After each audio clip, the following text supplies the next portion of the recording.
Baiklah, saya dari kelompok 2 ingin mempresentasikan hasil diskusi kami dengan judul uang dan penggunaannya.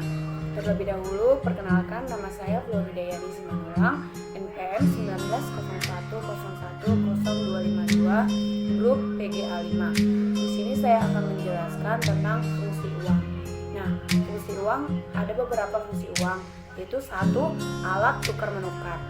Seperti kita tahu, uang itu sebagai alat tukar menukar seperti kita menjual atau membeli suatu barang, dan kita akan mempergunakan uang itu sebagai alat untuk membeli suatu barang, dan biasanya itu kita pakai untuk membelikan suatu barang atau memberikan kepada siapapun.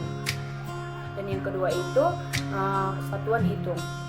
Uang sebagai alat yang digunakan untuk menunjukkan nilai barang dan jasa yang diperjualbelikan di pasar, dan besarnya kekayaan yang bisa dihitung berdasarkan penentu harga dari barang tersebut. Di sini satuan hitung, contohnya suatu barang itu memiliki harga 100.000 dan kita akan membeli atau memberi uang 100.000 kepada penjual, dan itulah yang namanya katanya satuan hitung.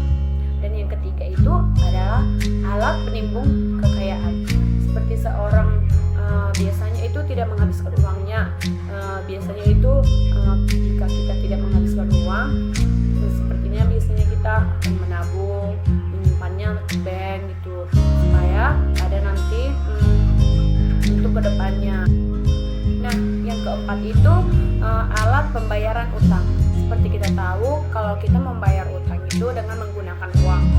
Kegiatan utang piutang adalah berkaitan dengan uang atau merupakan suatu gejala yang namun dalam dunia perdagangan dan perekonomian.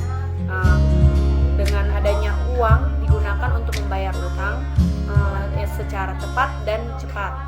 Kita membayar utang itu menggunakan uang ataupun angsuran. Nah, yang kelima itu sebagai alat transaksi. Seperti kita tahu, uang itu adalah sebagai alat transaksi untuk alat tukar mendapatkan suatu produk yang kita inginkan.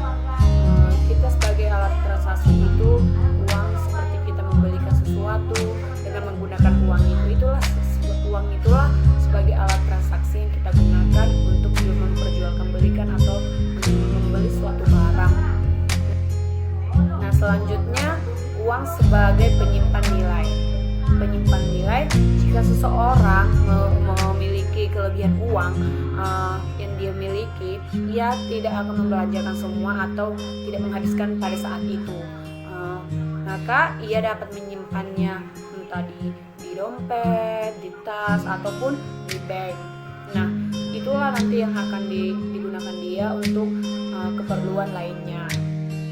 Nah, yang terakhir itu adalah standar pembayaran masa depan. Transaksi tidak harus dibayar dengan alat pembayaran di saat itu juga. Ada juga dibayar pada saat masa depannya. Contohnya itu seperti pegawai suatu perusahaan atau dimanapun dia memiliki gaji per bulan itu ya kan.